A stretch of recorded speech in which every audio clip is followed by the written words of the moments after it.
Summer 1462. You are an Ottoman soldier in the most powerful army on earth.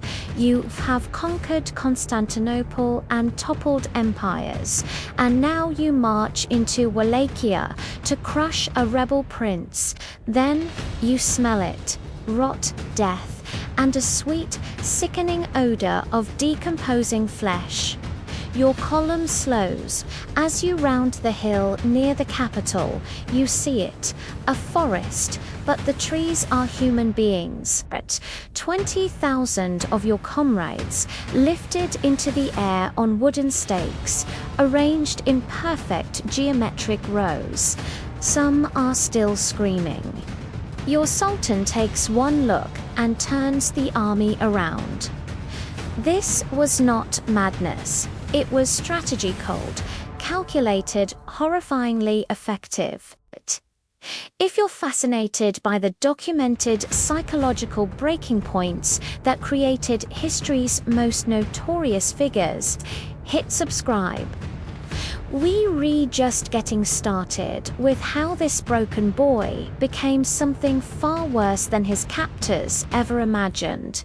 What breaks a human being completely? In 1442, 11-year-old Vlad was traded by his father to Sultan Murad II as living collateral. Vlad and his brother Radu were guests in the palace at Erdogan. They were given fine clothes, education, and military training, but this was psychological warfare. Vlad watched captors perfect terror as a governing tool. He memorized every torture technique, building a mental arsenal piece by piece. In 1456, Vlad seized the throne. He invited noble Bojars, the architects of his family's destruction, to a celebration. At the feast, he asked, "How many princes have you lived through?" Older ones were impaled outside palace walls, younger ones forced to march 50 miles to Ponary Castle. Vlad wanted to break them completely, obedience being the only response. In 1459, when Ottoman envoys refused to remove turbans, Vlad nailed them to their skulls. They were sent back as walking messages. His masterpiece was the stake, rounded, oiled, carefully inserted to miss vital organs. He arranged victims in circles and stars, creating a grotesque hierarchy. He even dined in the middle of a field of stakes, showing fear could not touch him. By 1462, Sultan Mehmed II marched with 90,000 men.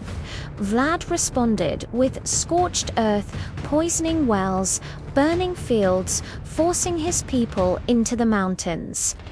On June 17th, Vlad led a night attack on the Sultan's camp. Dressed in Ottoman uniforms, men infiltrated the camp to assassinate Mehmed II. Fires, chaos, horses stampeding. Though the Sultan survived, psychological damage was catastrophic.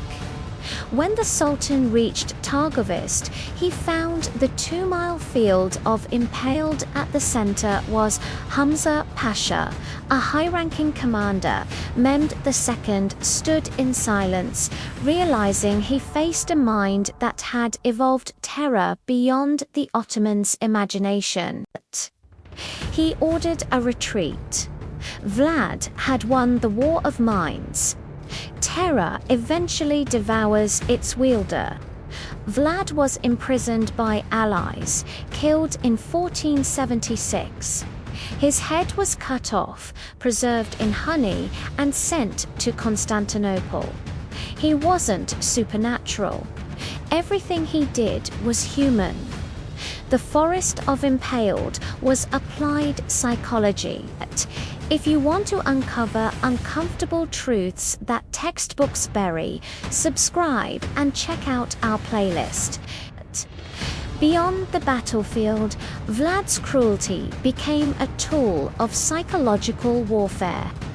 He once invited the city's poor and sick to a grand feast, promising to end their suffering. After they ate and drank, he barred the doors and set the hall ablaze, claiming he was purifying the city of its burdens. This chilling act sent a clear message: no one was safe from his twisted sense of justice. Another time, when Ottoman envoys refused to remove their turbans in his presence, citing religious custom, Vlad had their turbans nailed to their heads. This gruesome display was not just punishment, it was a terrifying spectacle designed to break the will of his enemies before they even drew their swords. These weren't just acts of war. They were performances of terror, solidifying his image as a monster. And it's this legacy of calculated horror that seeped into folklore, slowly transforming the historical prince into the immortal creature of the night, Dracula. The square where the envoys died is empty now, but you feel their ghosts. Every morning you walk past it on your way to the market, and you can't help but look away. The air itself feels heavy, like a shroud. You don't talk about it, not openly, but you see it in the way mothers pull their children closer, in the hushed whispers that die when a soldier walks by. Last night, a baker was taken. No one knows why. His wife just stands at her door, staring, silent. You all know the stories, the forest of the Impaled. It's a constant, quiet dread that lives in your gut. You learn to keep your head down, to not draw attention. You pray you don't say the wrong thing or look the wrong way. Every knock on the door sends a jolt of pure terror through your heart. Is it your turn? History's darkest chapters aren't just about what happened there, about understanding why it worked.